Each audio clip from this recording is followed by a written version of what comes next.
Welcome to the Mokuchi Studio podcast, a podcast dedicated to Japanese woodworking and related topics. I am your host, Jan Jiger, and today we have joining us Andrea Carlson and Koji Toda. For this episode, Andrea will be translating for Koji-san, so we will hear partial answers from Koji-san and then Andrea's translation. Welcome, welcome. Konnichiwa. こんにちは。Yes, yes, such a pleasure to have you on.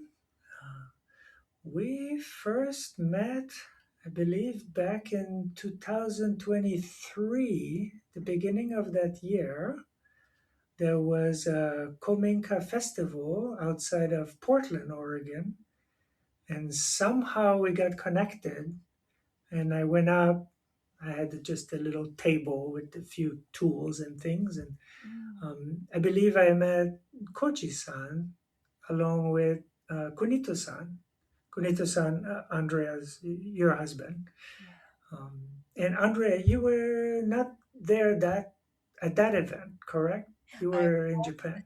I was in Japan. I had to teach, uh, Yes. so I couldn't make it, but I was there in spirit, and I think I was probably lurking online. I think that they had me on Zoom or something. I would have loved to have been there. Yes, yes. But then later that year, you had a other festival, right? Was Camp Colton later that year, right? In the That's fall? yes, Yes. So that's Camp Colton, and then in the 23 and 2024, you had several events.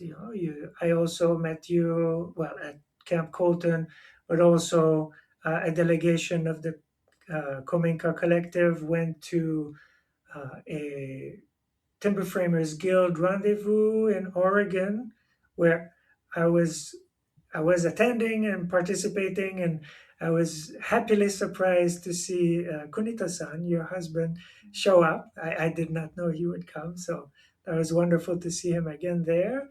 And then also at the annual Timber Framers Guild conference in Colorado, and which the only one I've been to. And you had a delegation also. I believe Koji-san was there as well. yeah. Yes, yes, yes. So a lot of visiting. The very beginning, and this is the year after I moved to Oregon. So it was a lot of new, big, welcoming, different endeavors, and so that was quite wonderful. Since the Kominka collective has been very busy, very active. We have been, yes, together with Toda Komuten. And actually, Toda Komuten and Kominka Collective, it's sort of sometimes difficult to see where one organization stops and the other one begins. Because, for example, Koji-san's father, Yoshinobu Toda, is a member of our nonprofit. He's one of our board members, one of the founding board members of our organization. And then we're setting up now a sister nonprofit in the US, and then Koji will be a member of that organization. And we work together so closely. So wherever we go, we're together with the Todas, and wherever they go, we tend to follow them. So it's a lovely, lovely relationship. And also, if I may, thank you so much, Jan-san, for kindly coming along to our events in Oregon. It was such a pleasure meeting you there, and your workshops were just incredibly, incredibly popular and very, very well attended. So thank you. It was, thank you very much. It was such a pleasure. The events were just, yeah, so wonderful. Yeah, the people you drew were just so enthusiastic and curious, and it was very wonderful. Yeah, many people after meeting me at one of the events, then later on came to classes of mine. So and I met many people that spin off different connections from there, which is yeah, quite wonderful. Yes, yes, yes. And you were such gracious hosts as Oh, well. you're very kind. Thank you. So as we get talking for our audience, we will keep referencing at least three different organizations, and let's establish what is which one. So there is a Minka Association in Japan, right? Which is, I believe, that's a nonprofit.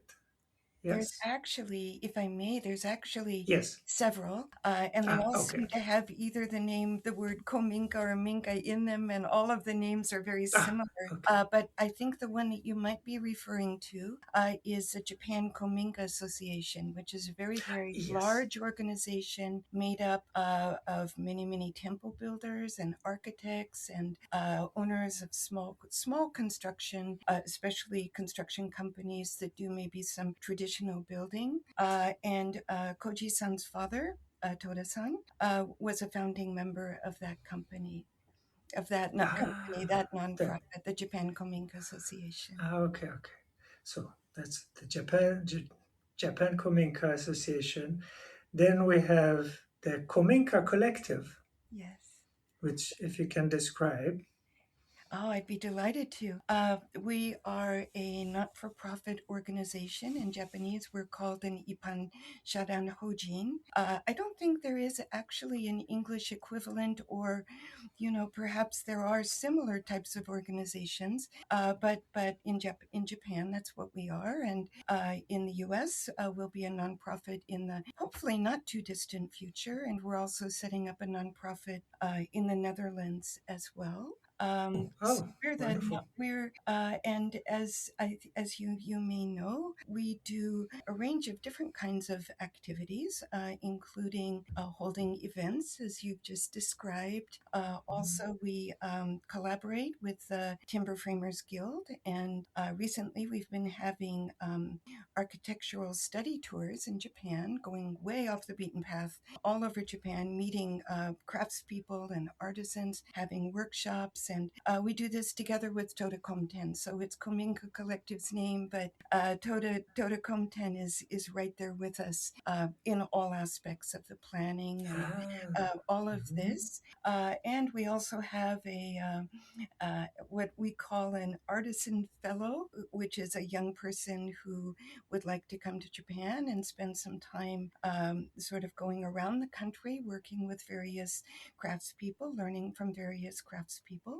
So that's another activity that we do. And Oh, under the umbrella of the Kominka Kominka Collective. Collective, yes, Ah, under that umbrella. ah, And wonderful. we also are very keen, of course, whenever it's possible, the ideal situation is that if a Kominka is going to be torn down, no, if a Kominka can be saved in place, Mhm. of course, that's the optimal situation, Mm, and that's what we always want to, strive for.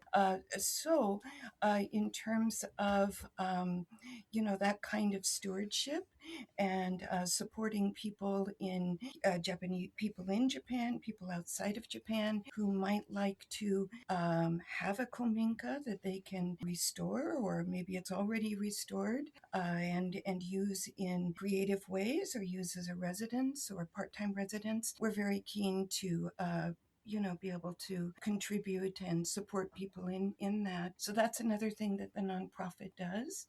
And then mm, I might be forgetting some things, but I think those are the main things. Additionally, we're also very, very involved in when a kominka or another type of traditional structure is going to be torn down, which happens mm, all the time on a daily basis. So many of these extraordinary structures are lost. When that's going to happen and it cannot be avoided, then we're very keen to try to do whatever we can to introduce these structures to organizations or people that might like to have them for faithful construction, such as in a Japanese garden or museum, or for creative reimagining in some way, or Mm-hmm. for a residence. And so where the nonprofit is involved in the, sort of the introduction and support, but the actual work, of course, is done by our partners, the Todas, Ah, yes. and other partners. They have a huge network. So other partners who have specialized skills. And also, Kominka Collective has a small LLC that also is involved in that kind of professional work, sort of out in the field.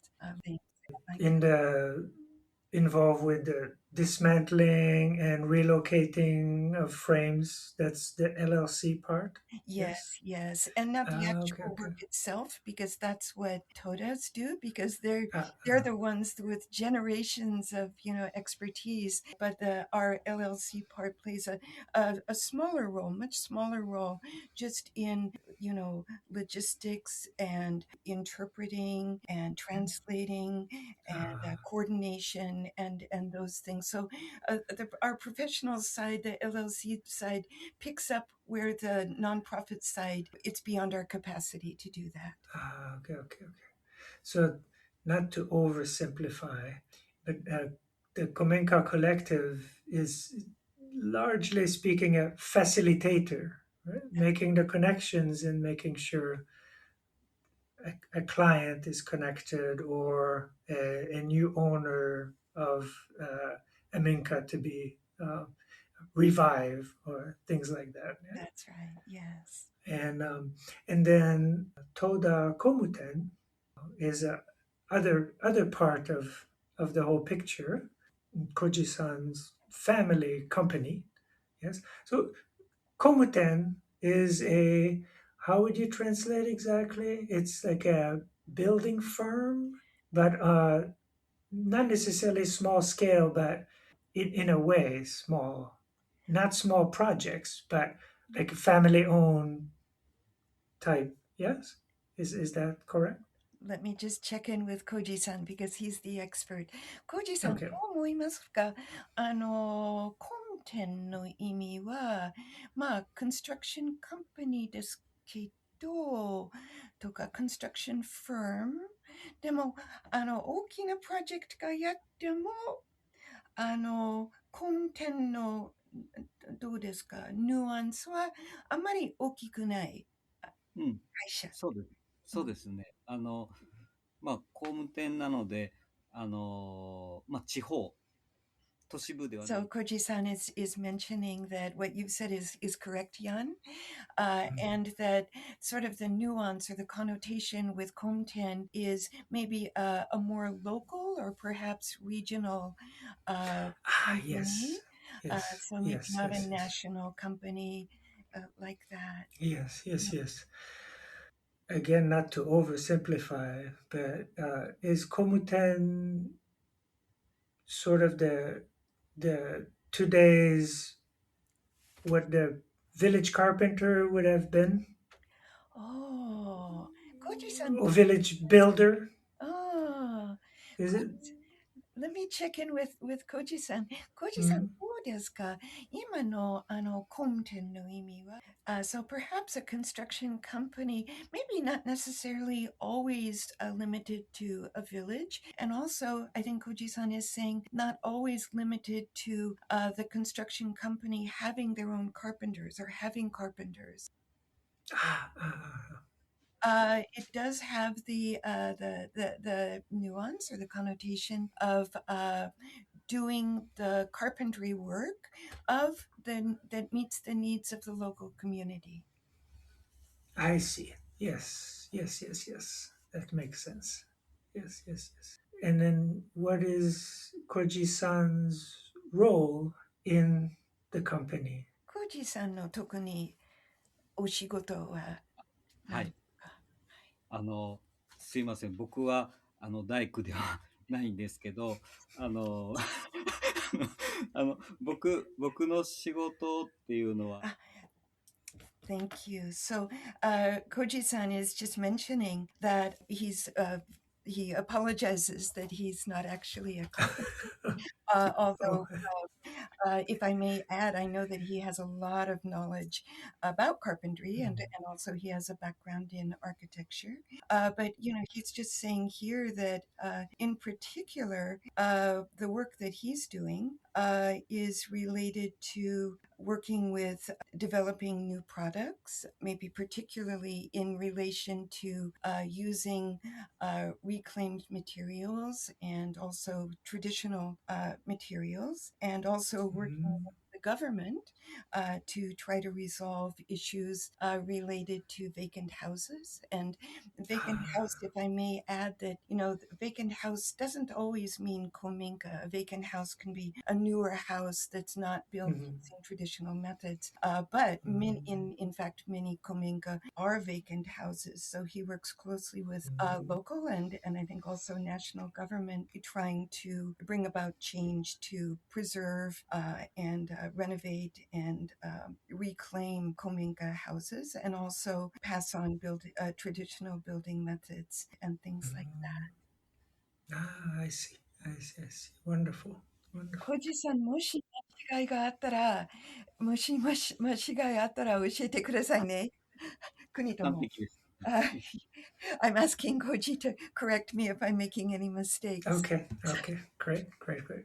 Okay. And also as we talk, the word Kominka will come back over and over. And if we could please give I know there isn't an exact definition, but if we can describe what a Kominka is, generally speaking, then our audience will have an idea what are we talking about.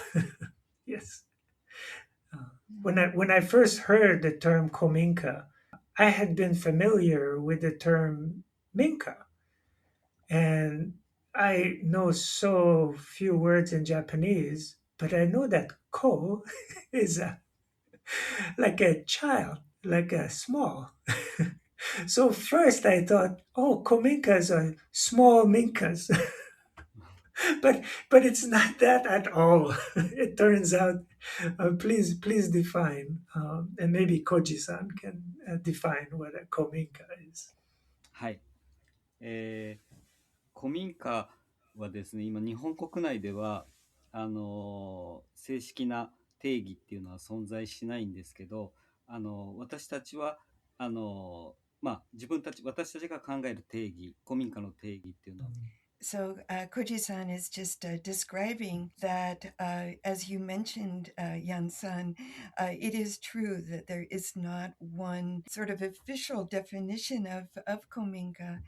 And actually, the definition that we tend to use is that a Kominka is a house that was built using traditional construction methods, and such as timber joinery, shiguchi in Japanese, and that they tend to have been built before the enactment of the Buildings Standards Act in 1950.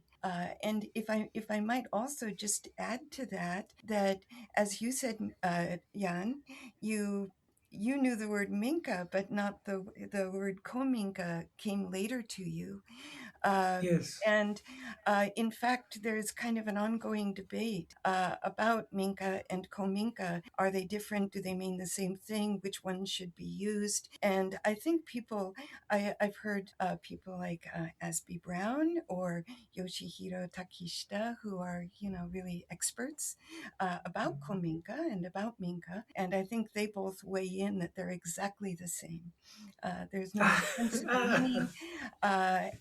I think I notice what happens is that as people become more and more involved with Kominka, they tend to sort of shift to using the term minka. So it may be that Koji-san and I use the word minka more often than Kominka, perhaps. And yourself as well. Okay. So when was the Kominka collective started? It's only maybe 6 years or so. Is that when did it start? I think you're correct. One would think that I should know the answer to this question. Oh, Because, we did indeed, together with Koji's father and Koji, we did start it. And I think it's probably been about 5 years. Koji-san, それそうですか?大体5年前? そう Yeah, ですね。about about 5 years ago, yes. So relatively new ah, organization. okay, okay, okay. And what was what was the spark? What made it start? You had another life before that, correct? You teach at a university, Andrea, and you don't teach carpentry, right? You teach other subject, but you have been living in Japan for many years, right? I'm not sure Yes. how many years. Probably all total about 25 years or so. Yes, yes, yes, yes. Perhaps longer. Mm, So what got you started with? Because you are one of the founders of the Kominka Collective. that's What got you so inspired to start an organization, and not just having a side interest? But well. I think the answer to that is the short answer is Koji-san and his father and his older mm, brother, who's the president of the company. Um, mm, they are so absolutely inspiring, and we would. We would be there's nothing that we can do nothing, and we would not be doing this without them. There's no doubt. I sometimes feel like, not to be overly melodramatic, but like there was our life before Kominka and then our life after discovering and becoming aware of this issue, and our life mm, in a parallel fashion, our life before meeting the Todas and then after meeting the Todas, and it's completely it's mm. become our ikigai, as I know it is for the Todas as well. Yeah, yeah. Reason for living, which sounds kind of dramatic and, Oh, but I mean that in a very good way, in a positive yes. sense. Um, Yes, cannot, for our just sorry for our audience, ikigai is you said reason for living, uh, purpose in life. yes, Yeah, that Japanese concept. Yeah, yes, that yes, it incorporates your whole life. It's not just your job yeah, or your interest or what you do for fun. It's all rolled up in one, right?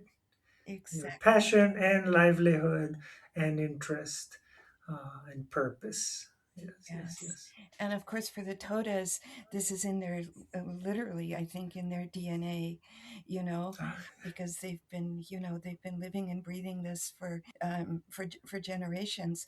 We, of course, Kunito and I, can't complain. We can't claim that at all.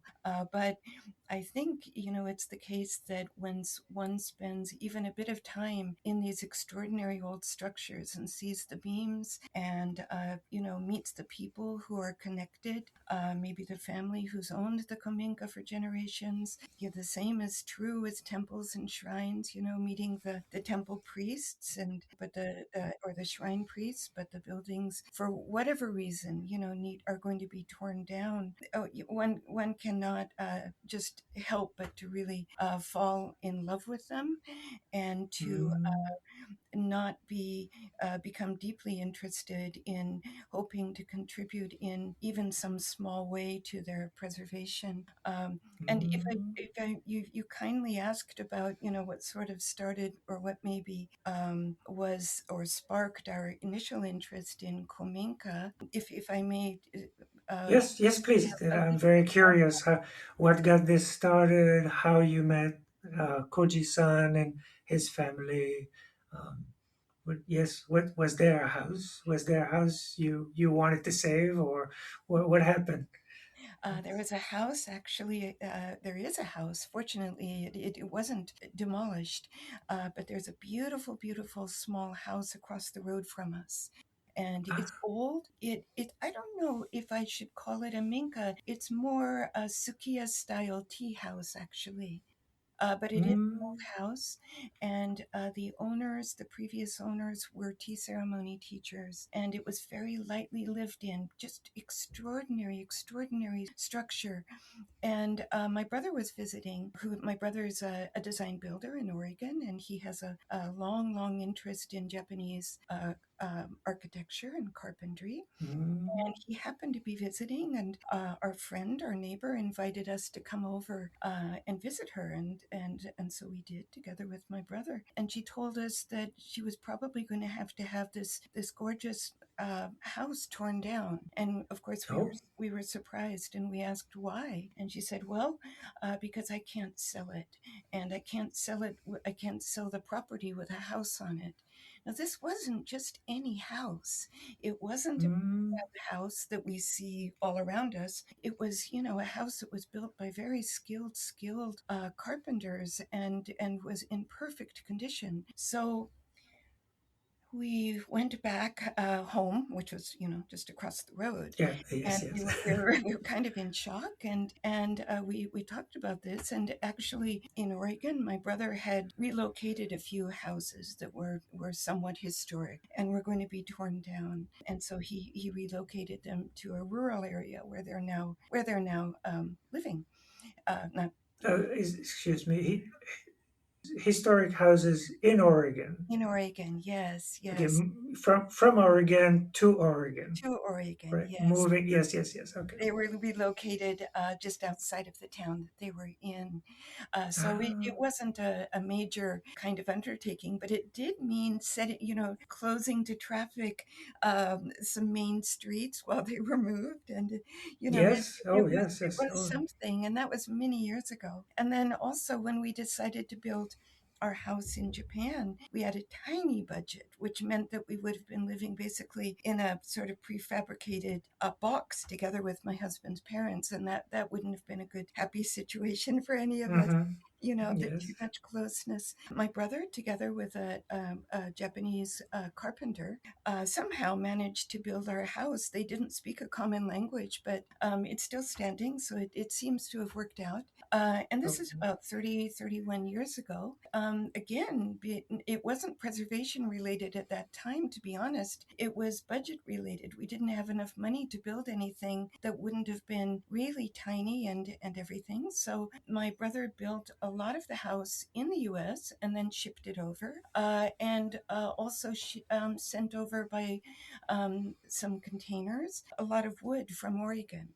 And that was Oh. the only way that we were able to afford to build this house. And it's not that it's a grand house, it's not, but it Mm. saved, sort of a multi-generation family from. It's meant that we've been able to sort of have and maintain positive relationships because we've had at least Yes. enough space to live Enough comfortably. space. So Yes. we're back at home talking about the neighbor's house being torn down. It wasn't a very new, thing to consider relocation. So, we decided together with my brother, well, if it's going to be torn down, let's either try to relocate it in Japan, or if that's not Mm. possible, we'll try to relocate it to Oregon. And my brother, had land in rural Oregon where he could rebuild it. So that's how the conversation started. Fortunately, an owner, a local owner, was found for this house, the lovely house across the street. So it's a very, very happy ending to that story. But Mm. we'd become interested at this point in this issue and had become aware through reading, through reading and looking into it, that this is a very, very common situation, that these extraordinary structures are torn down every day. Probably in the hundreds. So we became aware of the Japan Kominka Association, which then, of course, Mm. that awareness led us to Koji-san and his father and Toda Komten. And we went out and Ah. met them.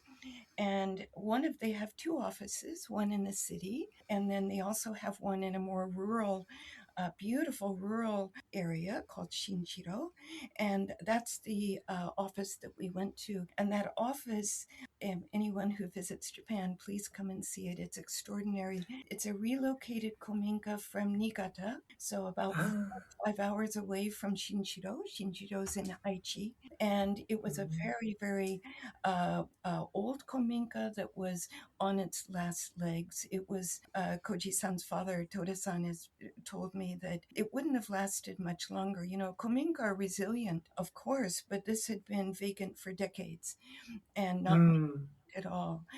So he decided to save it, and together with a carpenter, a close friend, Nobu-san, they Toda Komten disassembled it and then relocated it to its current location in Shinjiro and rebuilt it. And it's stunning. It's just gorgeous. And it's also very interesting because in addition to the frame, it was a thatched roof, Kayabuki Kominka. Oh, Um, yes. but in it isn't now, but it was at that time. But the roof was covered with metal, as many uh, Ah, yes. are these days, because you know the thatching, it's too expensive for most people to keep it up, to maintain it. But what they did was, Toda knew of a minka in the local area in the mountains that was going to be torn down. So they took that minka and they put the roof structure on top of the Kayabuki minka, which minka's frame. Ah, And the Kayabuki minka, the thatched roof minka, tend not to have the really dynamic, sort of, you know, complex, really gorgeous roof structures, you know, the beam. yes, yes, yes, And yes, yes. Aichi, here in Aichi, there are many Minka that do have these really extraordinary beam structures. So they integrated these two structures to make a new structure, and it's Mm. so our first meeting with Koji-san's father, Koji-san wasn't there that day, but we met him shortly thereafter. Our first meeting with Koji-san's father was in that structure. And as you can imagine, we took a million Oh, photographs and yes. talked and talked all day. And then I think it was on that day that we hit upon, with Koji-san's father, we hit on the idea Mm. of starting the Kominka Collective and seeing Ah, if perhaps relocating structures that are going to be demolished overseas might be a way to preserve them, and also a way for younger, especially younger carpenters. Toda-san was very keen that his young carpenters who were doing work related to traditional carpentry, which is, as you know, unusual in Japan these days, that they have an opportunity to show their skills and pass on traditional building arts to people outside of Japan. So the oh, preservation yes. and the passing on, and also his very strong wish that his carpenters would be able to take pride in the incredible work that they do, because here in Japan it's known by some people, but it's not widely known that, you know, that Japan's you know, building arts are, you know, so highly respected and regarded throughout the world. That's not necessarily known here in Japan. So Mm. with him, you know, after during that meeting, we hit on all of these things, and that was the beginning of this organization. Ah, yes. Must have been so inspiring. Ah, yeah, yes, yes, It yes. was actually so inspiring meeting Toda-san that we live in Nagoya, which is about a 4 or 5 hour drive from Tokyo, and we'd driven that day.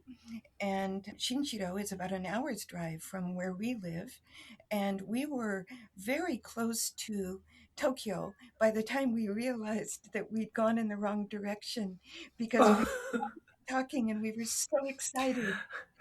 oh, And I'm so sorry to say this, but we're getting pretty close to Tokyo. So oh. you can imagine our excitement. Yes, yes, yes, yes, absolutely. Wonderful, wonderful. And if I may direct to Koji-san, what got your family? interested in Minka architecture? うん、いや、あ、私の代、今、戸田工務店5代目になります。で、5代目の社長が私の兄、父親、4代目の父親は、設計士でした。で、3代目、初代から3代目 So は、Koji-san is describing that he's very, very grateful to have an opportunity to speak with you, and Oh, also very, very grateful to have opportunities now to be able to work together with carpenters, woodworkers, architects, people involved in the building arts outside of Japan, and mm, to together find ways through relocation, rebuilding, to find ways to preserve Kominka, which he thinks are just, really, really very, very special structures. Also to pass on traditional building arts, that this is something very, very important to him and also to this stage in preservation of Minka. And he also mentioned that his family company, Toda Komuten, is now in its fifth generation, and that wow. the first through the third generations were carpenters and they were building Kominka. Ah, And interesting. mm, and Mhm, now the fourth generation, which is Koji-san's father, mhm, Toda-san. From that generation, then it's become difficult to actually construct new kominka because, as he mentioned earlier, the new building regulations and uh, mm, building regulations also, if I may add, are also sort of developing, and that's not always a very friendly situation for kominka necessarily also. mm, mm, So in recent years, I say recent years, but actually maybe 20 or 30 years ago, Koji-san's father, with a few of his close colleagues, became concerned about the plight of Kominka and other traditional structures, mm, and became very, very active and started moving to or making move, taking action, I guess, to mm, start new initiatives to try to save Minka, including relocating them in Japan, which they've done certainly quite a lot of. And then more recently, the idea of relocating Minka and other structures around the world. And I'm not sure if Koji mentioned this, but if I may add on to that, that another thing that Koji and his father and Kunito and I and his brother have spoken about a lot is that, we do have the hope that by sharing Japanese traditional structures outside of Japan, I don't know if sharing is the right word, but mm, that by them being relocated outside of Japan, that also we hope will then have sort of a knock-on effect back in Japan in terms of creating mm, interest in this country. That, oh my mm, goodness, these extraordinary structures are very appreciated, and Japanese building arts are appreciated outside of Japan, and that may in some way have a positive effect here in Japan. That's ah, another point. yes. Mm. It, it is interesting how sometimes we need to see people of another culture appreciate our culture to then remember, oh, wait, maybe we have some really good things here. You guys like this? we, maybe we should look into that and appreciate what we have sometime.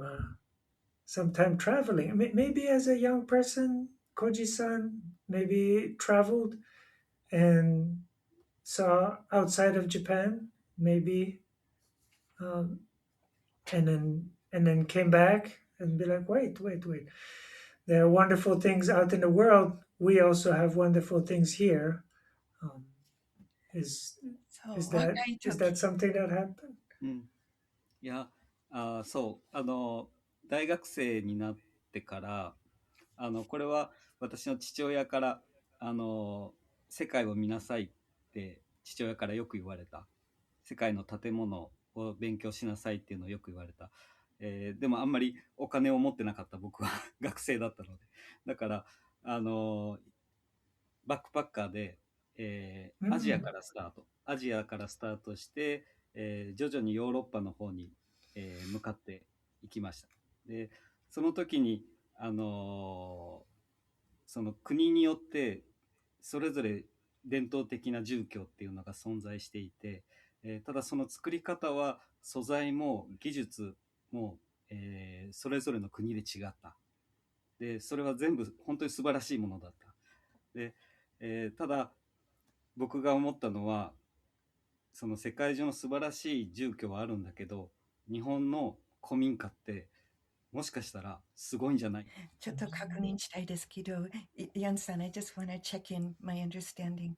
コジさん、Oh, yes, 最 please. 初にお金がなかったですけど、お父さんとお母さんはもう世界中の伝統的なうち勉強した方がいい、勉強してくださいのことですか？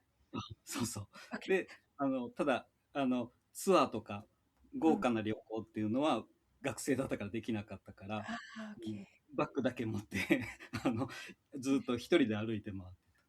Okay, thank you. So Koji-san was saying that when he was young, when he was a student, his parents would tell him, you need to learn more. It would be good if you could learn more about traditional building techniques and also traditional buildings outside of Japan. But actually, he didn't have, he was a student and he didn't have money to, to really set off and do that. So what he did was he put on his backpack and during vacations, during holidays from college, he traveled around the world, starting in Asia. And then also as a student, spent some time in Greece as well. Or I think his travels, he kind of wound up in Greece. And as he was traveling, it gave him an opportunity to understand and to notice that traditional houses in so many countries were just really really wonderful, and that they used a wide range of materials and also techniques, and this really really opened his eyes to that. And at the same time, he also realized sort of the specialness and the uniqueness of Japan's traditional architecture and houses, Kominka, and that there's something that they are something that Japan should be, really, really proud of, both in terms of materials and also in terms of building techniques. And this, even though he had been aware of Kominka, this realization sparked, his very strong interest in them. And he then, and his father as well, the idea of trying to preserve Kominka by relocating them outside of Japan, that idea took root, but he wasn't sure for some years how to kind of make that a reality. So it was an idea that was there with him. It was an idea that was with his father as well. I think, a dream that they had. But as is the case, I think, I'm just adding this here, with dreams, it sometimes takes time for them to kind of, become reality. And so that's where the situation is now, is that the dream it has become reality. Oh, wonderful. 間違いあったら教えてね。And nowadays, what sort of proportion of the work of Toda Komuten is working with Minka, either relocating or maybe restoring? 多分これは3番の方。で、今は、3番と今は、お仕事の中にだいたい何%は、古民家の、レノベーションとか、そう。実は戸田工務店で一番多い仕事は、新築、新しい基準法の新築の仕事です。で、ただ、古民家の現地での再生っていうのももちろんやってます。で、今日、偶然にもね、今日、築100年の古民家が、改修された家のお披露目会をしてる。このヤンさんの打ち合わせが終わったら僕そこに行ってお披露目会に参加するんですけど、古民家の仕事は非常に少ないです。理由は先ほど話したように家が余ってしまってるから古民家はもう使われない、今の基準に対応した新築のお家っていうのを作るケースが、ほとんどです。なので戸田工務店でも一番多い仕事は、新築にはなります。だから古民家の仕事はすごく少ない、1割か2割ぐらいで、僕はこの海外の授業がSo Koji-san has been describing that now at Toda Komuten, unfortunately, it's only maybe 10 or 20% of their work that is related to Kominka. The rest is related to new structures. And but that in the face of that there is good news. And for example, today when he finishes speaking with you, he's going to go to sort of a, I think, opening ceremony, something of an open house, I guess, for a 100-year-old kominka that they've just finished renovating in the town near them. So that's happy news, of course.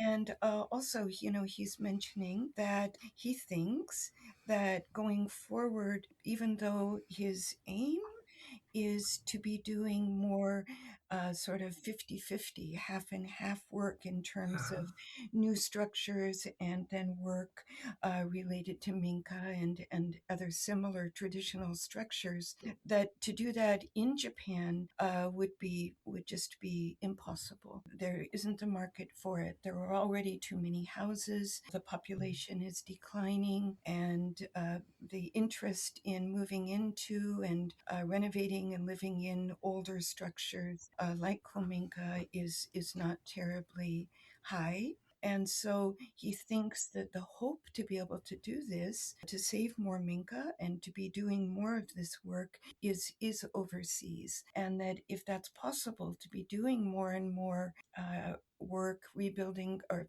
relocating Kominka overseas, that also would be a very positive way, or a possible way rather, to be passing on traditional building arts to people outside of Japan. Yes. Yeah, that seems a very realistic outlook. May I add something to that as well? Of course. And that is that Koji-san's company, Toda Komten, although they are doing maybe 80% of their work is on new structures, they do use a lot of reclaimed material in their new structures.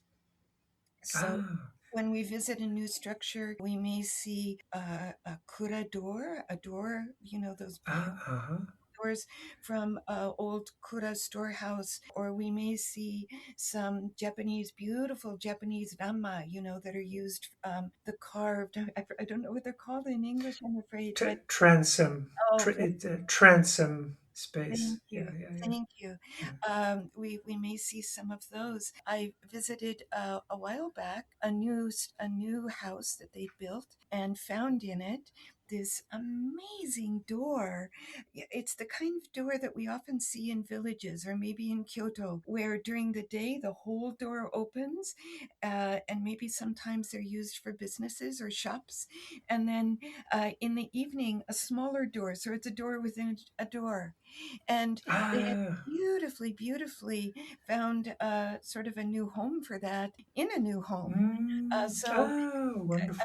if I may, Kochi-san and his father and his older brother, they're really they're geniuses, I think, that they see old material and just have incredible ideas about how something that maybe the rest of us, certainly myself, would look at and think, well, that's a beautiful old something, or might even think, what is that? But they have ways to work them into finding Mm, lives for them in these really aesthetically just stunning ways.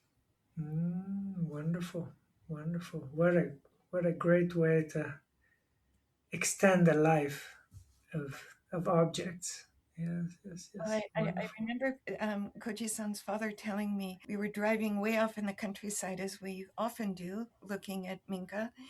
And I remember him telling me that when he was an architecture student, he was going. His father wanted him to be a carpenter, but somehow, and he's the oldest son, but somehow he sort of worked it out that he was able to study and become an architect, and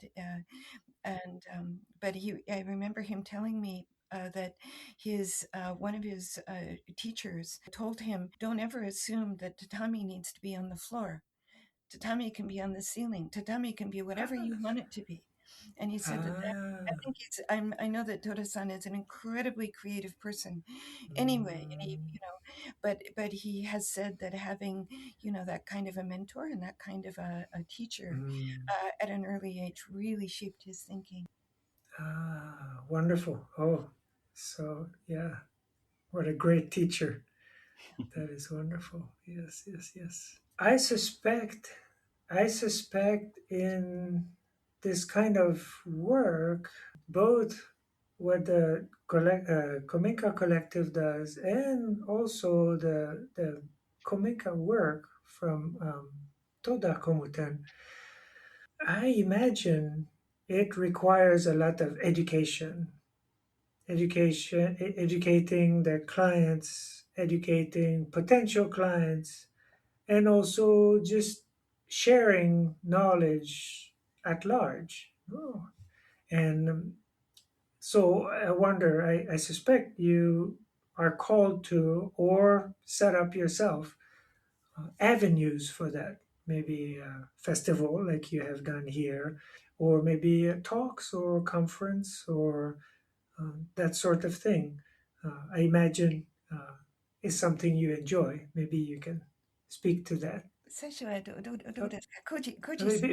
Actually, both of you. How about one after the other? You can share your enthusiasm for sharing the knowledge.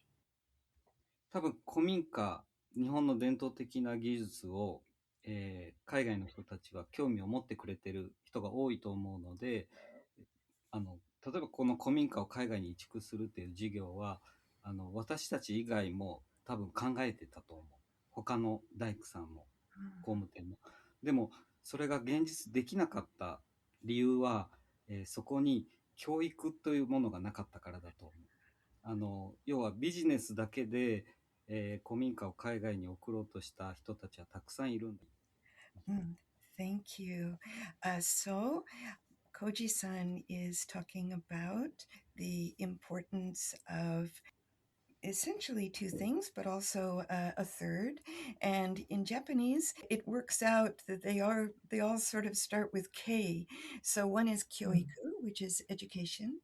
The next is kenchiku, which is building. Building arts in this case. The third is kyoroku, which means like collaboration and cooperation.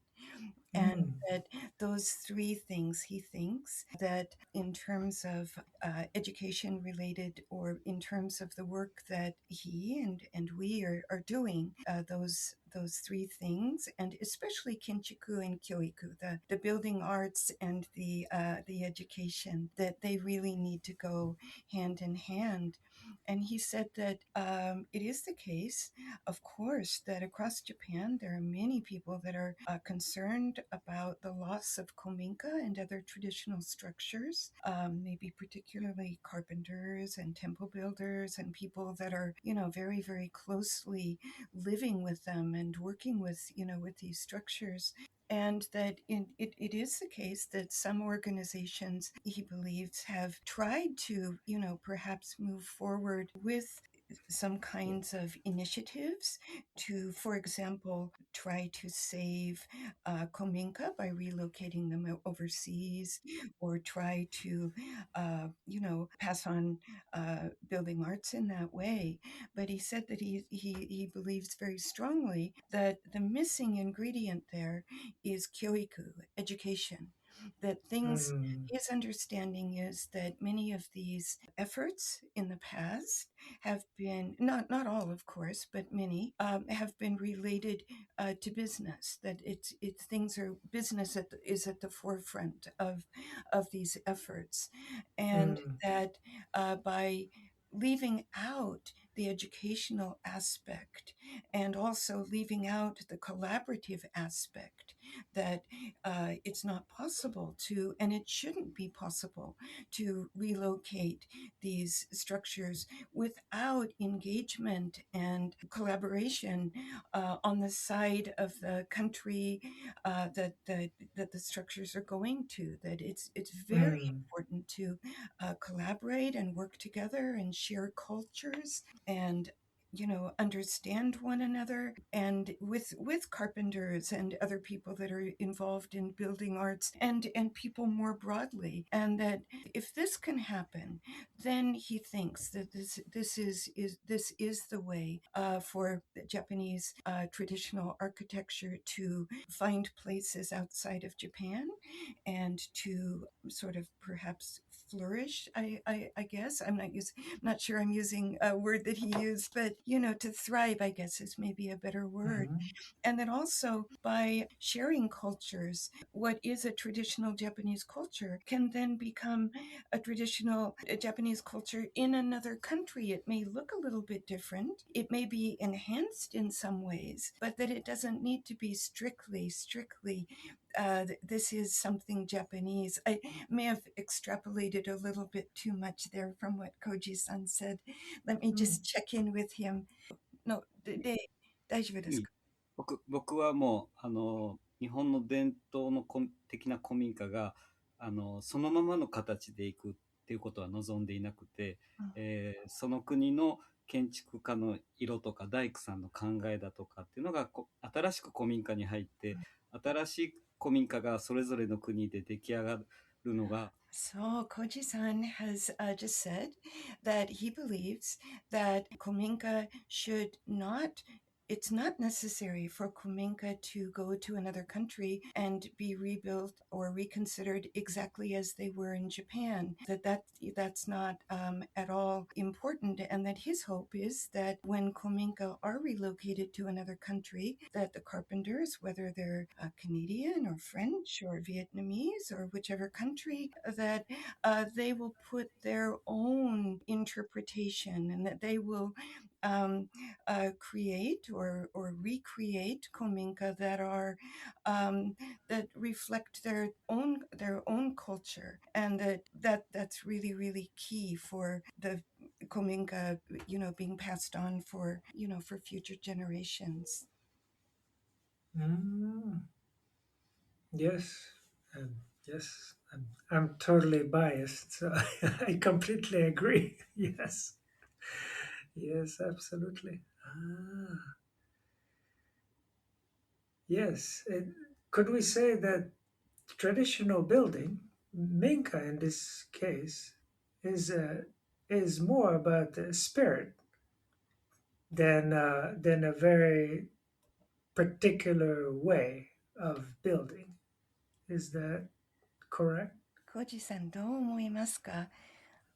作り方よりもなんだろう、気かスピリットとかソウルとかそっちの方が大事？いや、僕はその古民家の移築っていうのはその昔の伝統的な例えば仕口であったりだとか、構造的な組み方っていうのは本当に貴重なものだと思う。だしもう新しく作られることはほとんどない。解体されるどんどん解体されていけば、20年後には古民家はほとんど日本になくなっちゃう。そうしたらもうみんなが忘れてってしまう。古民家、伝統工法のことを忘れてってしまう。だからそれは絶対に避けたいと思ってる。だからもちろん精神的な部分もあるんだけど、その材料も技術も So Koji-san is describing that, well, it certainly is true that Kominka have a kind of, soul and spirit is, also very, very important. That the way that they were built and the materials that were used are also extremely, extremely important. And his hope is that they also will be passed on, interpreted differently, perhaps, as he was mentioning before, but that he's very keen that these traditional building arts and materials will not be lost, particularly in the face of loss of Kominka, because Koji-san was saying that in not many decades, it is possible that there will not be any more Kominka. There will be, of course, the Kominka that are already in place, that are being preserved, that people are using in maybe creative or reimagined ways. So it's not that all Kominka will be gone, but the Kominka that are out there now, in rural areas that we see all the time, in not many decades, those Kominka could all be gone. So along with the spirit and the soul of Kominka, he thinks it's also important to pass on the materials and the building, the way that they're built. Yes, yes, yes, absolutely. I forgot to mention something before, if I may, that Koji-san said. Is it okay? Yes, yes, Uh, of course. Koji-san was saying that he believes that when Kominka are relocated and maybe reinterpreted, that also he believes that the carpenters that built them would be very happy about this.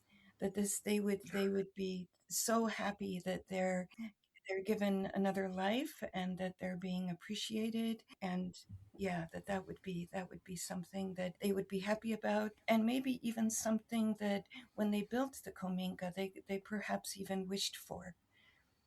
Hmm. I would assume so. I would, as a builder, I would have the same wish of anything I make. Yes, of course. Yes, yes. I do find it very interesting how the export of something Japanese to the outside world, we'll call it, helps preserving even in Japan. I've seen that in a lot with blacksmithing. I believe there are a lot more blacksmiths, tool makers in Japan still working because of the last many years of export of tools to the rest of the world. I'm I have enjoyed the the exporting of those tools very much, and in a small way, I and so many who use those tools here and in other countries outside Japan have perhaps unknowingly helped sustain, the craft in Japan. Because if it was only of the market of carpenters in Japan, I imagine many more blacksmiths would be out of work.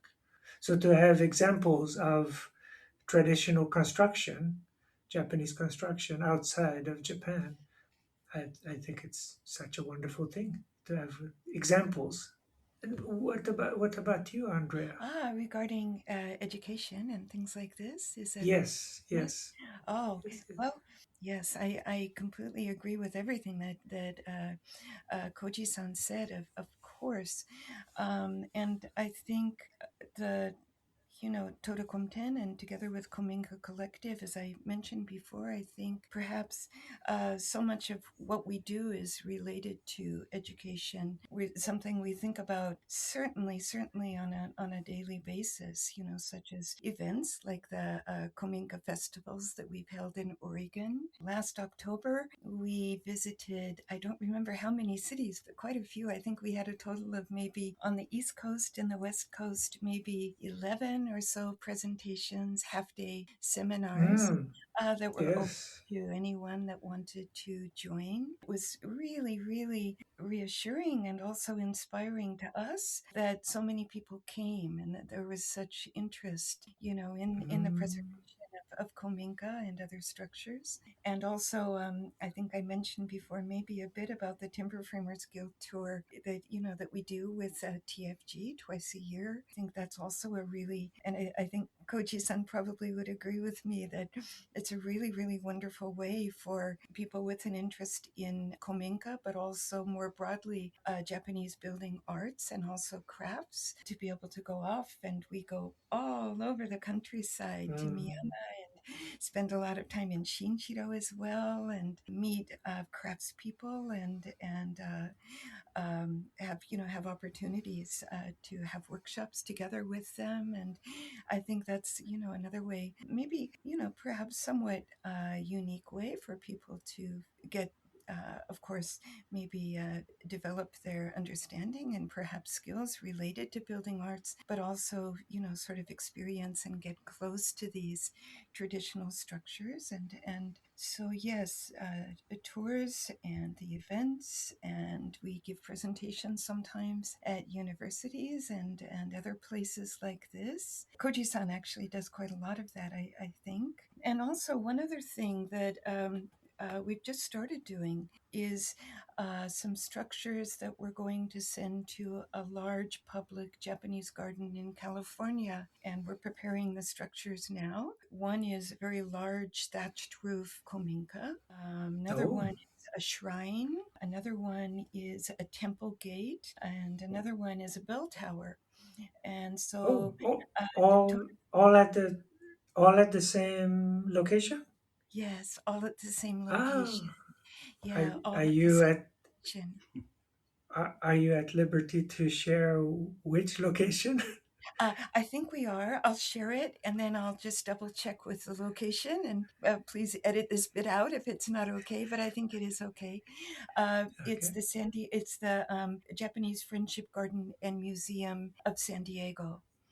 And they're Oh very, yes. very preservation minded. Have, of course, they're a Japanese garden, so it stands to reason that they have a long, deep history with Japan. But it's long been their hope and their dream to Mm, save some structures. So oh, we, of wonderful. course, would not ever send any structures that were not going to be lost. Any structure that Of we course, send is going to be lost. And it's the of same course. with these structures. But in the case of all four, the people that are caretakers of the structures, the temple and shrine priests, and also the local government where the Kominka was, they're very, Mm, very keen that these structures, they're all from different parts of Japan, but that they have a second life, and they're very keen that the structures are seen by as many people as possible, because again, it's education. It's a way to pass on the extraordinary building techniques that made these structures possible in the first place, the materials, and also the culture and the communities and the craftspeople. So what we're doing, in addition to the really, really enormous work, the Todas and our and their partners, our partners, Taguchi Kinchiku, which is a multi-generation temple building company in mm, Gifu, near Gero in Gifu, and together with stonemasons and tile makers and many, many other people, including the always very wonderful Haruo Nishio, who's a master thatcher in ah, Miyama, and has been deeply involved in the work with the thatched roof kominka, both years ago when it was relocated from its site of origin, which is a small village called Natasho, which was flooded and many structures were lost. But this minka, which we call Natasho Minka, managed to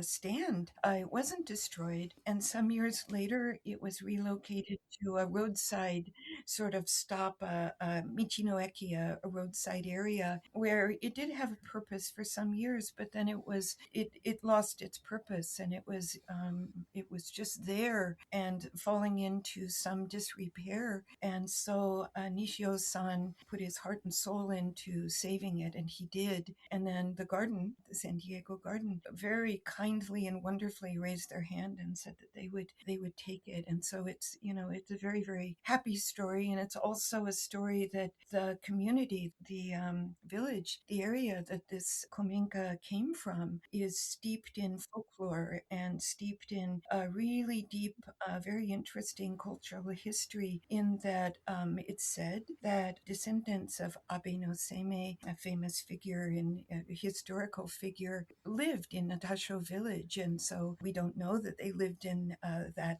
particular minka, but it's possible that some of them did. But I think where I'm going with this is that what we're doing now is we're going to document, taking sort of a academic research approach, not a dry academic approach, but oral and narratives, and we're interviewing the craftspeople as they're working on the structures. 3 of the structures are in the workshop now, in the temple building workshop now, being worked on. So we're there taking videos and photos and talking to the craftspeople and trying not to make a nuisance of ourselves, and recording with their permission, of course, their conversations. We're also visiting, for example, the temple priest and interviewing him about the structures that are coming from his temple. And Natasho House, in Fukui Prefecture, we're visiting the village there and digging into the archival materials and talking to villagers and talking to people that maybe even before the village was destroyed, maybe had some connection with the village. So hope and plan is that this will then become a book and also a documentary, because it's a moment we don't want to lose. We don't want to lose moment to be able to capture the incredible history and culture of these structures and the incredible work that the craftspeople are doing. If we don't do it now, we won't be able to capture it. So wonderful.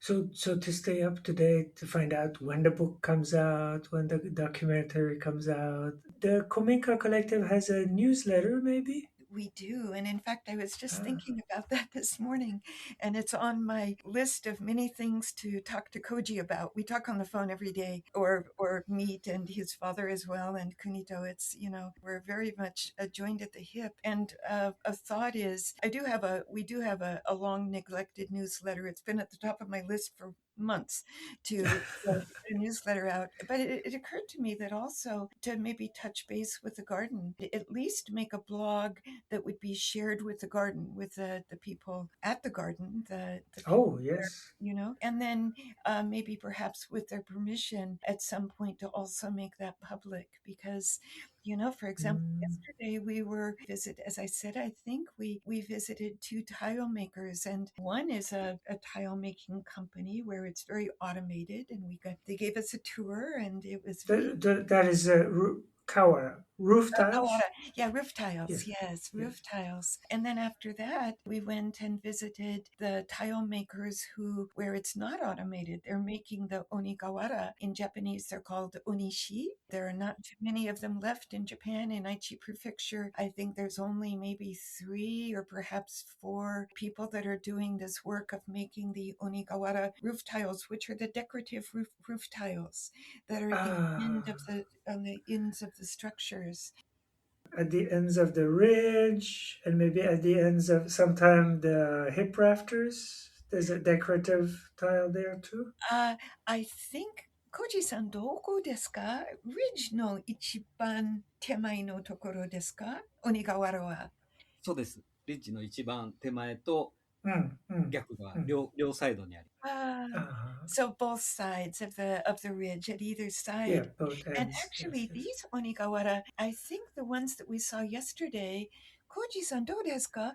昨日のonigawara は、古民家ではなくて、ナタショではなくて、もともと、ベルタワーじゃベルない。タワーの、そう、ベルタワーの鬼瓦です。Ah, so the ones that Ah, we saw yesterday were for the bell tower, actually. mm, mm, mm.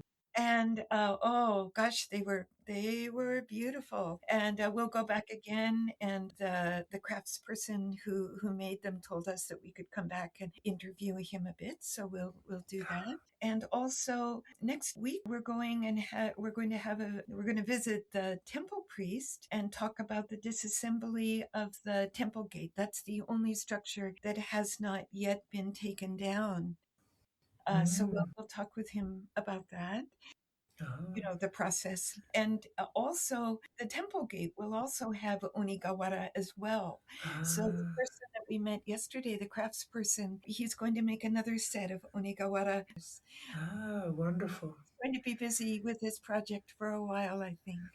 Yes. Temple gates can be many different sizes, but never tiny. What, how many posts, to give an idea of size, how many posts is that gate? 口さん、わかりますか？この、乗船時のゲートは、大きさはどのくらいですか？で、ポストは、we actually need, I think we may also need Kunito here, but he's on a telephone call with Koji-san's father, I think. It's okay. Post him. And there's a few styles. Maybe how many doors? Maybe you know. Is it two これは、doors or one big door or two うん、 doors and two doors and a small one or あ、2ドアが多いですね。日本の門は2ドアが多くて、今回も2ドアのタイプ。so in Japan, two doors is quite uh-huh, common, quite usual. And in the standard. case of this temple or temple gate, that's also the case, that it's two Uh-huh. doors. 2 doors and then any side doors or that's 2 doors and no. サイドはないですね、コージさん。今回はないですけど、あります。そういう作りの門もあります。ただ、その用途として、なんだろう、いろんなパターンの門があるので、のタイプですけど、多分ヤンさんが言われてるちっちゃなスライドドアも門とは別にあったりとか、いろんなパターンの門が存在し、日本にはあります。So in Japan, as you were mentioning, Jan, there are various types of temple gates. It is, of course, the case that some doors do have that kind of side door, or some temples gates do have the side door. This temple gate doesn't. It just has the two doors. It will be amazing to have a location in the US where we can see a Minka and the Minka will be rebuilt with the thatch roof. Is that correct? Yes, That is amazing. That yes, is yes. amazing. Wow. Will there be documentation of the rebuilding? Yes. Yes, that's Ah, our plan. That's our plan, is that when the structures are rebuilt, that we will have, if not ourselves, we'll be there as much as we can, but that also there be other people on hand when we can't be there to take photographs and film mm, footage and things mm. like that. Would also like to mention that the rebuilding aspect of this project is being done in collaboration with Adam Miller, who you know, and who Oh, also is yes. going to be, Adam will be at the main festival, and his partner, Billy Dillon. They have recently, I guess about 2 years ago, they joined one of the timber framers Kominka collective Toda Komuten tours.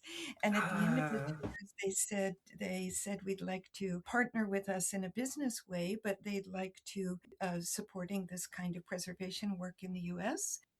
So we do collaborate with them. So I think the way that it works is that Toda, Komten, Kominka Collective are sort of overseeing, of course, the Japan side, overseeing the US side. And then we're very fortunate that Kominka North America, has offered to be involved with coordinating the rebuilding and being there on site. We'll be there as well. And then also Japanese craftspeople will be there to oversee, perhaps not actually doing the hands-on work, but it's important, for example, that Haruo Nishio-san is there when the roof thatching takes place and can guide. He's an incredible master thatcher, of course. I think his wish and our wish is that, and I believe the garden's wish as well, is that as this kind of reconstruction work is being done, it can also be, again, education. It can be a chance for people to come and participate, learn about thatching, do a little bit of thatching, plastering, same. That's a way for people to really engage with these structures and perhaps become interested in these traditional arts, or if they're already interested, have an opportunity to work on them a little bit. Yes. So Oh, yes. everything comes back to education. Yes. Yes. And we say education, and it it's a convenient word. Really, it's about awareness, Yes. right? It's it's not so much teaching somebody something they didn't know, but it's to broaden their awareness. Oh, there is something. There is something you might want to be aware of that might be of real interest. Yeah, yeah, yeah, yeah, yeah. That is so wonderful. When you just before you said that, the thought came into my mind as well that education doesn't quite, we use it, as you said, because it's kind of an easy word to use, but actually it's broader, isn't it? And it's not Yeah, about books and yeah, that kind of learning and all of that. yeah. Also, I just remembered that, in addition to the awareness that having structures like this in place in a garden, such as the garden in San Diego, it also means that it may create awareness and perhaps interest in people visiting not only Japan to go to Kyoto and Osaka and Tokyo, and maybe Kanazawa, but that people may want then, we hope, to visit some of these rural areas. Tourists don't tend to visit very much. And these are areas that are depopulated and communities are struggling even to exist. Whole villages have disappeared. Perhaps could benefit from having more people come to spend time in them. So that's another hope for the structures being there. In Japan, are some structures renovated maybe for tourists to come and experience staying in a minka for a night or a few nights or that sort of thing? Is that a thing that happens? It does happen. Koji-san, こういうことを話したい? うん。アンドレアでも大丈夫だと思いますけどね。Okay, okay.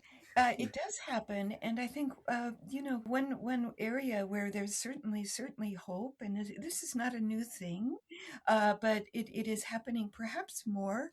Is that people are doing things like turning a kominka into a ryokan, a kind of a accommodation that people can visit an area, or a cafe. I have a former colleague who turned a Kominka into a sports library. People are turning minka and also kura storehouses and barns that are maybe, sort of smaller versions of kominka into, all kinds of different uses, including residences as well, actually, come to think of it, art residencies or creative residencies, but it's not keeping pace at all with the number of kominka that are being torn down. When we Yes, drive yes, yes. through Okayama or Shinchiro or Keihoku or Niigata or Nara or any rural area but some more than others. If you're with a local person who's involved in the building arts and they point out that Kominka is an Akia, that's an Akia, that's an Akia, that's an Akia, it does tend to be the case that perhaps 80% are not lived in. The owners Mm. have left.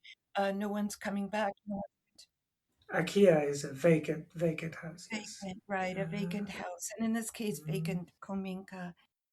mm, Yeah, and mm. also, for example, coming back to my colleague who opened a sports library, Uh-huh. he was able to do that because the rather rural local area at that time, this is a few years ago, offered really good initiatives and grants for people to do things like that because there were so many buildings in the village and near the village, Kominka and Kura and barns Mm. that were vacant, that were akia. You know, that's not a good situation for the community because Uh-huh. taxes are Yeah. being paid and, you know, upkeep is there isn't upkeep on the structures. They're becoming dangerous and so on. And so, Mm. anyway, this small town did offer very, very nice, quite generous funding for the renovation. And so, my colleague and his colleagues, they were able to do this. I think, and Koji-san will correct me if I'm wrong. Koji-san, これはちょっと間違いだったら教えてくださいね. It was the case perhaps in the past, maybe 10 years ago, from the national government or local governments, there was perhaps more funding, there were more initiatives, more stipends, more grants available, and that these are fewer and far between Mm. days. どうですか、コージさん、奨学金とか、そういうことがもうだんだん少なくなりました、最近。そうですね。昔は古民家の空き家の助成金っていうのはあったんですけど、結局その助成金を申請したりとか報告するっていうことが大工さんできないから、大きな企業しかできない。戸田工務店は僕がそれをやってたんだけど、すごく大変な作業になるので、ほとんど使えない。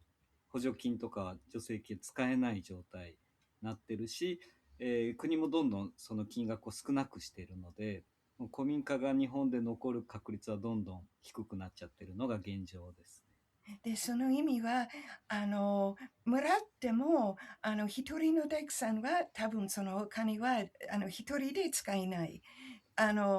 例えば、コンテンだったら、ちょっと大きなプロジェクトだったら、なんとかできますけど、一人でできない。それから、なんだろう、そういう審査とか、それも難しいですね。審査が何十枚っていう申請書を書いて、そこから選ばれないと補助金もらえないので、大工さんはやっぱり現場で働いているので、もうその申請を書く時間もないから、僕みたいな人間がそういうことをやるのがないといけないんだけど、あまり僕みたいなスタッフはどこの会社にもいないっていうことが多いですね。Thank you. So not only have the number of grants or maybe some types of loans, perhaps sometimes, or various stipends, not only has the number gone down, you know, from the national government, local government, and other maybe private enterprises, but also applying for those kinds of initiatives or that kind of funding is really time consuming. And Koji-san is Mm. actually very, very good at it. And unfortunately for all of us, he's quite successful. As he was saying, it takes hundreds of pages of paperwork that needs to be submitted. It's a very complicated process. For example, carpenters are, you know, they're in the workshop, they're working. Mhm. Not everyone is necessarily has the time to be, you know, doing this kind of work. So that's another Mm. kind of barrier, I guess, in Ah, addition to ah. the dwindling number of such opportunities. Interesting. And, and who in Japan decides to buy a Kominka and then either renovate it or just move in? What kind of people? 'Cause there's been over the last several decades, there's been such an exodus from the country to the cities. Is there a small movement of going back, or are just or are some people looking for a different life? Not necessarily going back, but going somewhere else, and that happens to be the countryside. Who are these people? Who? これ、アンドレア、若い人たちが都市に行ってしまって戻ってこないかどうかっていうこと。逆のこと。逆のことです。もともと、なんか、もともと、スローライフとか、あ都会から田舎に行く人たちの活はい。動が、まあ、すごく少数だけど、地方に都市部から来る人はいます。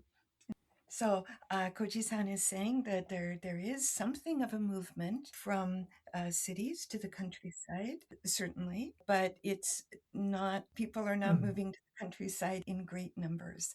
So, and it is the case, if I might add, that some people do move from cities to the countryside and live in Kominka, or to live in Kominka. But again, as Koji said, it's not in great numbers, not in enough numbers to be sort of filling up all of the vacant or akia komika that are scattered around Yes, in hamlets here and yes, there and yes, yes, everywhere. It can't keep pace at all. yes, yes, Mm. yes, yes. I can understand. I wonder what people make, what kind of people decide to make that change. Are they, artists are often the first ones to take the jump, make the leap. In cities, when there's a part of town that's a little defunct, the artists are the first one to move in because the rent is cheap, and then they are also the first one to start the gentrification, the renewal of an area. And then when it's too nice and expensive, then they move on. I wonder if there's a similar group in Japan, not to label everybody in a group as the same, but a type of people who make that choice of living in a minka. Um, so that's kind of what I'm curious about. If are they artists? Are they business people who want to retreat in the country and have business in the city and then have a retreat in the country? What sort of client essentially are the new owners of Kominkas in Japan? That's a good question. Koji-san, 答えしたいであ、すか？そうですね。日本でその古民家を改修して住み続ける人は一番多いのはご先祖さん、じゃあ、そうなんですか。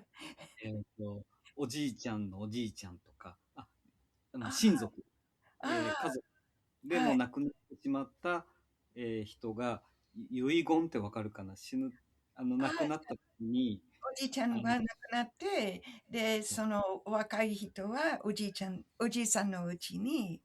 そう住むとかっていうことは、わかりました。ありがとうございます。So Koji-san is just describing that in the case of, for example, a Kominka that's maybe in the countryside and it's 100 years old or more, and the people that were living in the Kominka have passed away, and the descendants have maybe long been living in the city and don't have a kind of an emotional or close attachment to the Kominka. Maybe they've never even visited it. Those people tend not to, they may feel some, or they may even have some kind of a responsibility as heirs, but it tends to be the case that people who don't have some kind of, or did not have a connection to the Kominka growing up or through their lives, are not the people that are going to be relocating and living in the countryside, but people that maybe did spend some of their childhood in a Kominka. My husband Kunito is one of those people. and do maybe feel some kind of a connection or bond with the structure, the house, the home, and also the community, that sometimes they are people that then might be relocating and living in a Kominka or moving back into the family Kominka or something like that. And Koji-san also mentioned that it's sometimes in Japan the case, especially maybe among Japanese people, I think, that it's maybe people who have an interest in traditional architecture, are maybe a little bit older, perhaps are somewhat affluent, who might undertake in Japan relocating a kominka or moving to a kominka in a rural area, and have the resources to, if it needs a lot of renovation or some maintenance, they do have the resources to do that. You asked about artists and people like that, and if I might answer that, I think that among young people, maybe both Japanese young people and also maybe also sometimes some non-Japanese young people, there's maybe something among artists and musicians and people that are involved in various crafts, traditional crafts, or would like to be. There's certainly maybe a trend, a small trend for, as you said, people involved in the arts in some way to relocate and live in a oftentimes in a minka or a structure like a minka in rural communities. We see that in various places in Nara, in Yoshino. There's a small community, and I say community, but they probably live 30 minutes by car from one another. But Oh, it's still something of a community. People with who don't have necessarily Japanese roots and are living and have renovated, for example, a really old kominka, and they're potters, and now they're doing beautiful work, beautiful pottery work, and also inviting people from the community to come in and participate in their work and holding various events. And that's one example. And then up the road 30 minutes from them, there's a young designer and his partner who's a videographer, and they're doing very interesting things. And then down the road from them a bit, again, a journalist. So that's just an example. So there are pockets, and all of those people don't have Japanese background. They're all from outside of Japan, and they've made a home and doing really wonderful, wonderful things. But that's, for example, I'm thinking of when we visited Nara Prefecture, where these people are located. We visited one village where there was one of the most beautiful kominka I've ever seen, and it was for sale, but for almost nothing, I think. But the renovation work, it would have been, considerable because it had been vacant for decades. But all around it was the same story. The whole village was beautiful that were Akia, that were vacant. So yes, it's happening. And also, when we visited Okayama and we were traveling around with a friend who's from the Japan Kominka Association, who's an architect, someone Koji-san knows very well, and he was pointing out all of the vacant Kominka in the area. We asked him about, are people coming into the community at all? Because it's quite off the beaten path, this area. And if so, who are they? And he said exactly what Koji said. Not many people are coming in. There are some younger people. There are some people in their 40s and maybe 50s who, for whatever reason, are able to live and work remotely or things like that. Also, some people are doing things, of course, like farming, or maybe they have a vineyard, or a friend of Koji's, a friend of ours, Dorothy Takatsu, I think. And she's a Zen Buddhist priest in Nagano, up in the mountains. She's from Germany, has lived in Japan for many decades, and her husband is also a priest. He has a temple down in town, and her temple is an old farmhouse, an old kominka that's up on the side of a small mountain. And she has various, of course, Zen-related retreats and workshops, but also other kinds of retreats focusing on yoga or washi making or all kinds of things. So just another example of people are doing interesting things, but it's not, it's at this point it's not enough to curb the destruction. yes, yes, yes. Wow, how do you keep how do you stay positive with knowing that maybe for every structure you are able to preserve, thousands are not going to be preserved? Are you staying positive by focusing on what you can do and not what you cannot do? Or what is your approach to that situation? コジさんどうぞ。古民家がうん、もうあちこち壊してるけど、前向きとかポジティブに、あの、そうですね。5年前、庭さんとアンドレアとコミンカコレクティブと出会う前は、ポジティブじゃなかった。ちょっともう諦めてた。で、ただ、今、日本国内もそうだけど、海外っていう選択肢がもしあるとしたら、ちょっと可能性はあるんじゃないかなと、すごく今はポジティブに考えてます。Koji-san is saying, Koji-san said that 5 years ago he didn't feel positive. And then after we met and put our collective heads together and started sort of, moving forward with the ideas that the Todas had and that we became excited about as well, that then he's come to feel positive. So now he does feel positive, that he also feels that it's really quite contingent on being able to share Kominka outside of Japan. Mm, That's a very integral part of this. He also feels that, well, at least even if Kominka disappear and are forgotten, at least if the traditional building methods, construction methods can be kept, that's very, very important. But that he also at the same time worries that if Kominka are not, or if Kominka essentially are lost, that it will also be possible to bring back traditional building methods as well. So some uh, mm, yes, yes, oh, absolutely. They go hand in hand.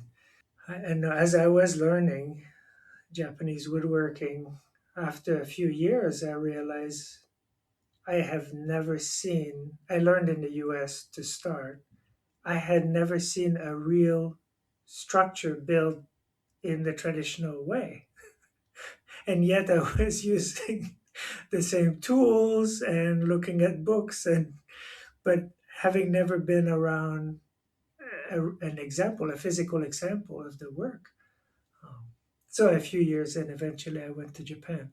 But had there been an example closer at hand, would have been handy, would have been handy and inspiring. So I can.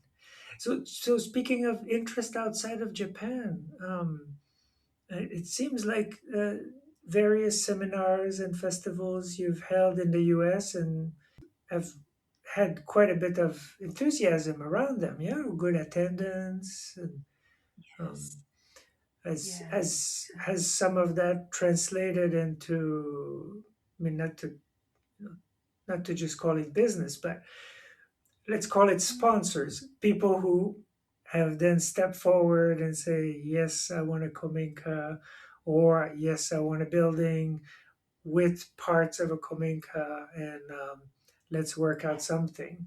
I think perhaps indirectly that it's the case that maybe an architect comes to one of our events outside of Japan, or we also sometimes have hybrid events or we have online events, and maybe an architect comes or a carpenter comes, someone interested in Japanese building methods, and then they mention to a friend Mm, what we're doing, mhm, so it's mhm. not always direct. Certainly that happens. Yeah, I don't think I'm answering that very well, am I?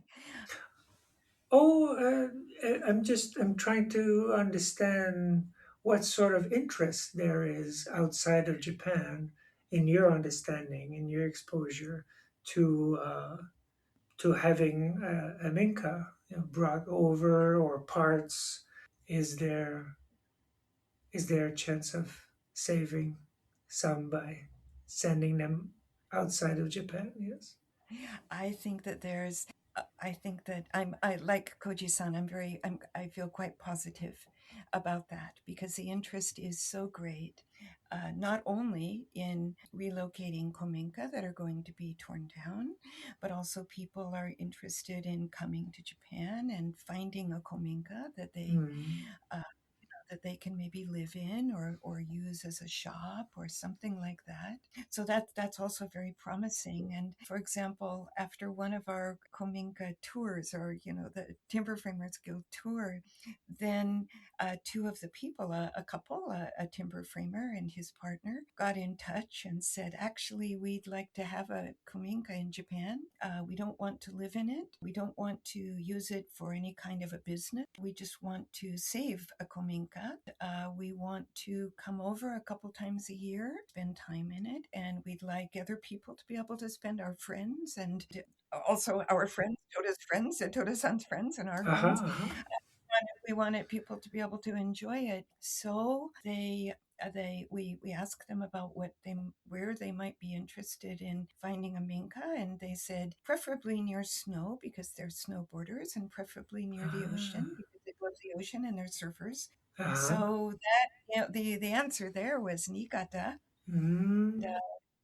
The Todas have a long-term relationship with Nobu-san, a master carpenter there, and that's where the Mm. Todas came from. Mm. So we liaised with Nobu-san, the carpenter, and then had a trip or two over and visited various minka, all of which were vacant, and then sent photos and videos back to this lovely couple. They live in Vermont, and a bit of back and forth, and then they sort of settled on a minka that they thought that they would like, but of course, always good to come over and see things Mm. in Oh person. yeah. Yes. Of course, they did. We spent a week or so with them looking at all the minka. They decided on the minka that they had originally settled on. And had they not taken that minka, I think I would have liked to have had it actually. It's really something. Ah. And that's another thing is that, of course, we would never ever want to introduce a minka to someone that if the minka is not in good condition or cannot be brought back to good being in, Mm. if there's too much rotten wood and it's just going to take a fortune to bring it back, that would be irresponsible on our part. This isn't a business for us. We're just introducing. That's Mm. all.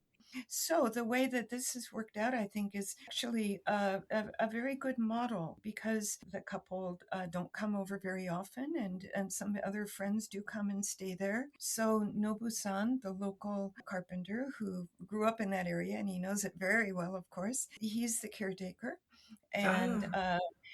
takes care of there's a lot of village obligations Mm. in Japan. So he makes sure to take care of the relationship with Mm.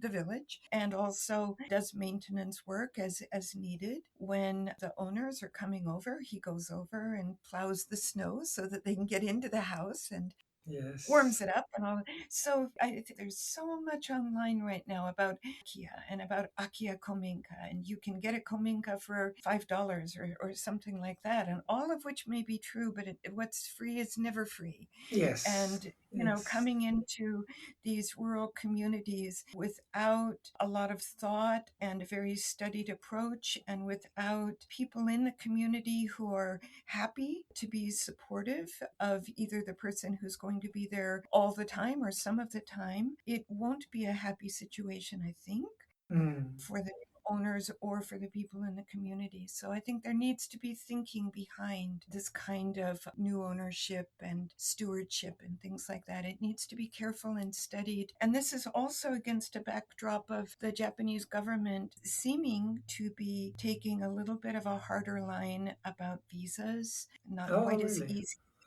Yeah, I Ah. mean, tourist visas, no problem, Mm. but visas to live and work in Japan Mm. are going to be more difficult to get. And also, we hear that there may be legislation going forward that will prevent people who are not living in Japan with foreign backgrounds, or even maybe people with overseas backgrounds living in Japan, from purchasing property So that's still, my understanding is that that's still something of a gray area, but the government has been very open in the past about non-Japanese people not being allowed to buy property or making it more difficult. Koji-san, それはそう、今どうですか、法律。外国に住んでる外国の人たちは、もう土地とか古民家はもう将来に買えないとか、水が湧き出るところあを、抑えてしまう国の人たちがいるので、あ、まあ、ああ、それを禁止するために、だから古民家とかも重なってきちゃうことになるのかなと思う。So we are trying to clarify a new law that's being pushed in the Japanese government to possibly make it harder for foreigners to buy property in Japan. And so Koji had some things to say. And what are those things? my understanding, お水のことは何の関係ですか、コージあ、さん、ちょっとわからなかった。ちょっとすごく難しい話になっちゃいそうな気がするので、まあ、あれですね。わかりました。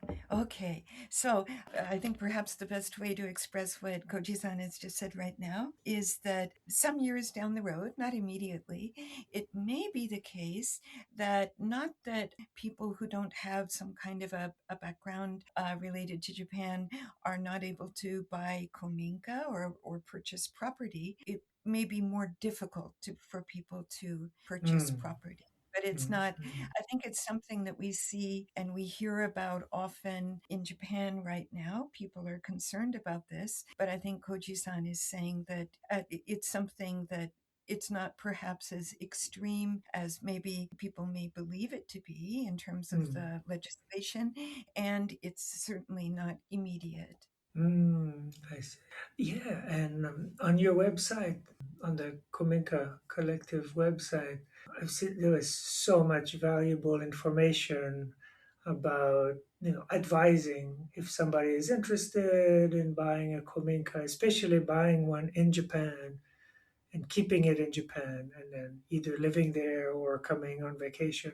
There was very valuable cultural information, things one outside of Japan may not think about when thinking about, well, I'll just buy a house and then it's going to be mine and I go when I want. And that uh, everywhere has different culture, and in Japan, of course, has its own. And there are a number of things to be aware of for a smooth and enjoyable process.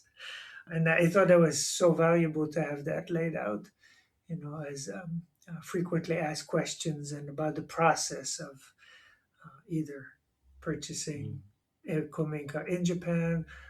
And then also there's a lot of information about relocating. What about if I want a Kominka here in Oregon? How would I go about this? And there's a lot of very valuable information. That's very kind of you to say. It's long been at the top of my list, along with sending out a newsletter to update the website. And I've been working on it the last couple of days, actually. But I still have quite a way. Yeah, there's a way to go to get it Yes, fully yes, yes. fleshed It's an ongoing process, especially when you don't have a staff, a whole crew working on different aspects. Yeah.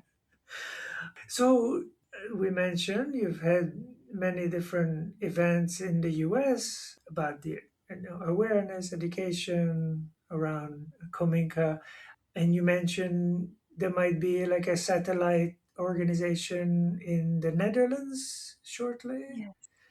So have you had some sort of symposium or festival in outside of the US as well, maybe Europe? Not yet, Ah, but we're planning to.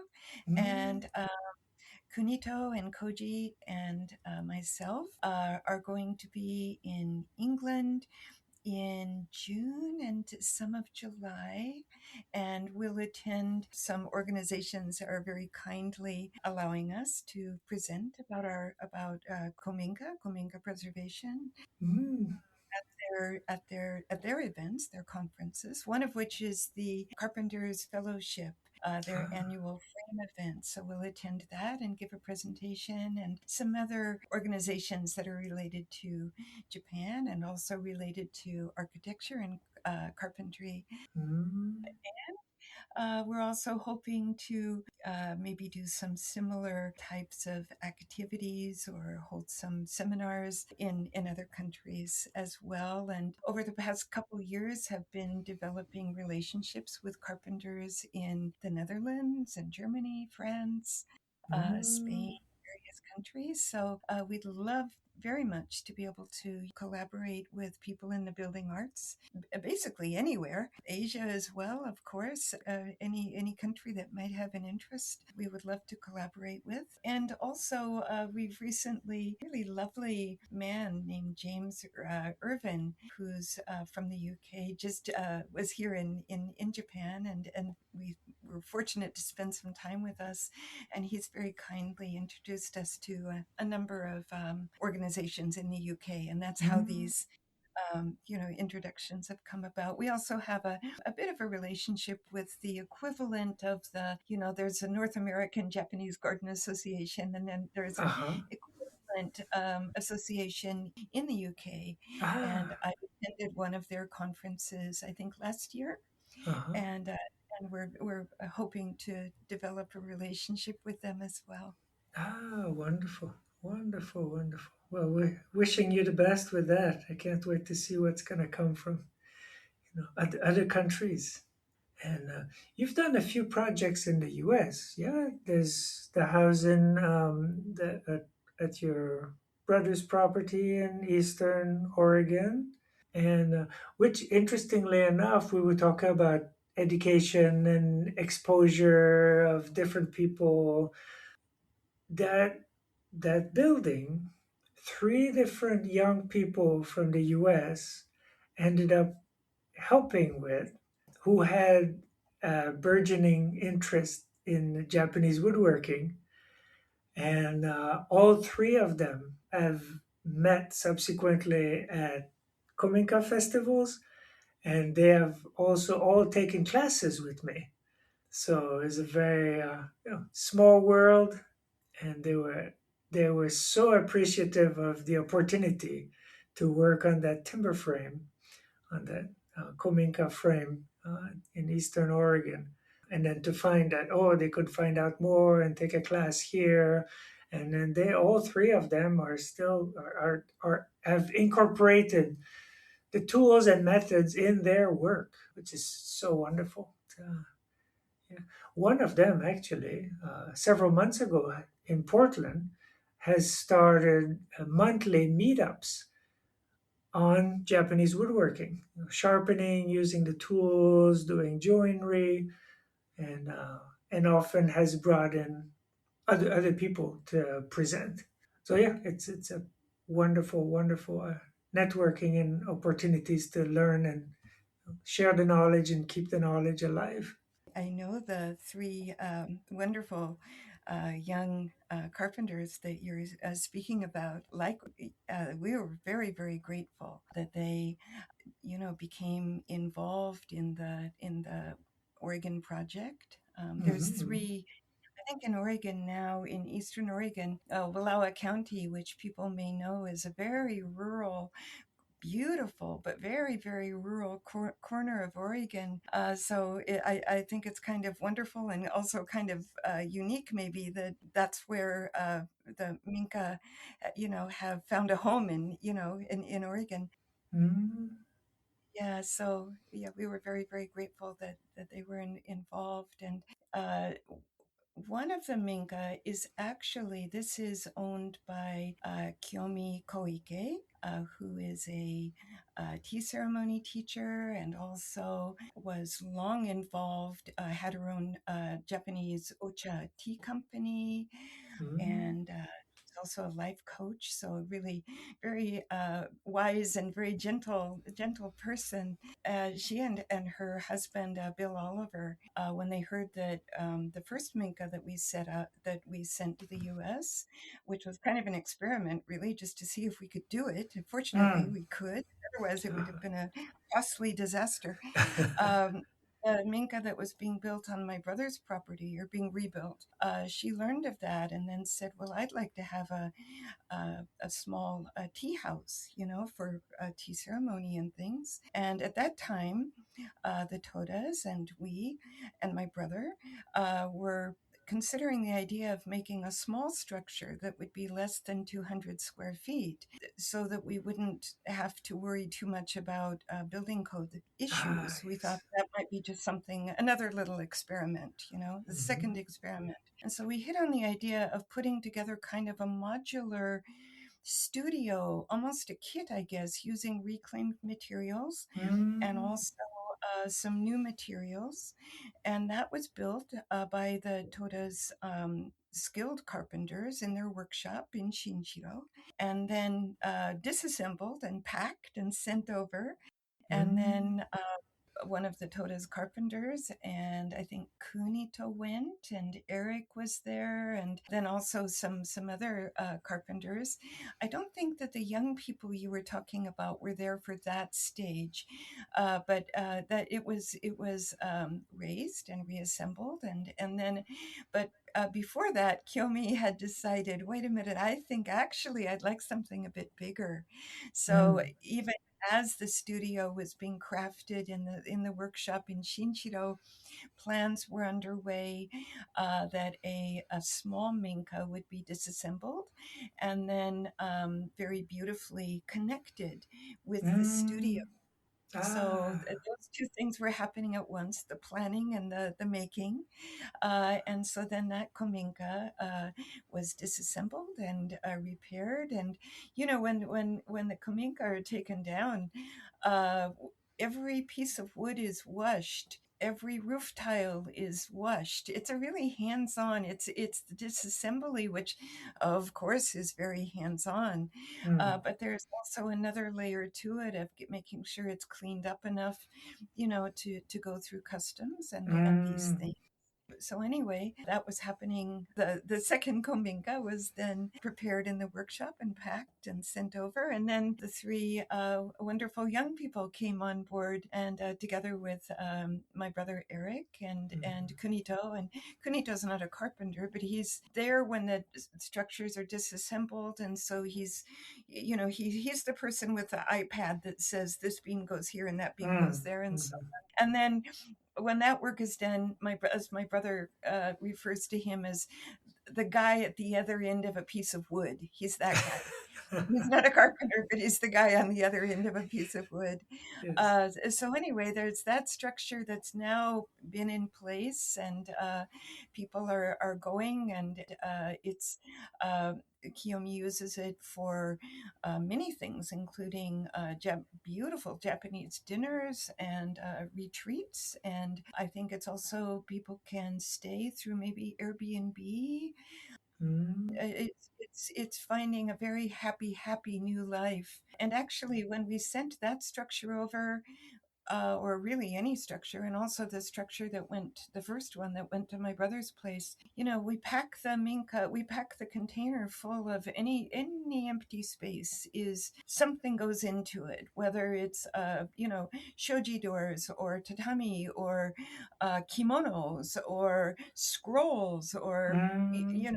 so many things that come from the house or that maybe came from other houses and the Todas have in storage, because they have treasure chests of beautiful furnishings and old beams Mm. and on that are in storage. So the containers are not charged. The price isn't by weight, it's just by the size of the container. So Mm. we tend to think that the Kominka must be happy to be going to their new home and their new life with at least a fair number of their original things. Oh There yeah, yeah. No, that must be sounds wonderful. a for them.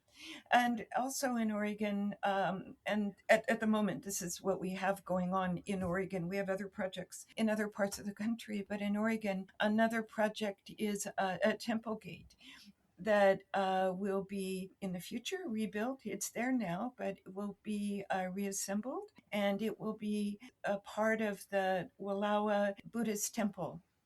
And Ah, which is on the side of a mountain, spectacular view in a wooded forested setting. And this is a temple gate that came from a busy kind of urban street. So oh, again, I like to think that it's going to be very happy there on the side how of a mountain.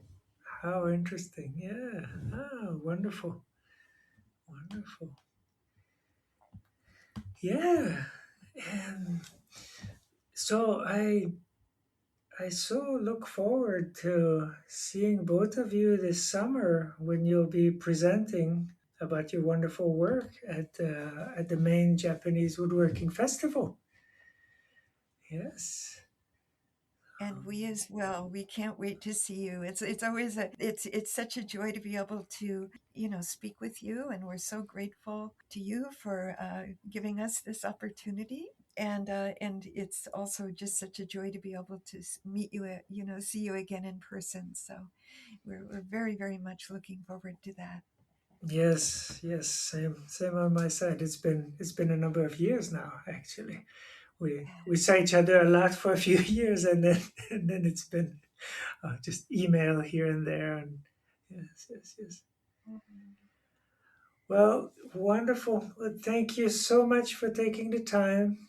It's been a pleasure, both of you, Yeah. Koji-san, Andrea. どうもありがとうございます. Thank you. ありがとうございました。お疲れ様でした。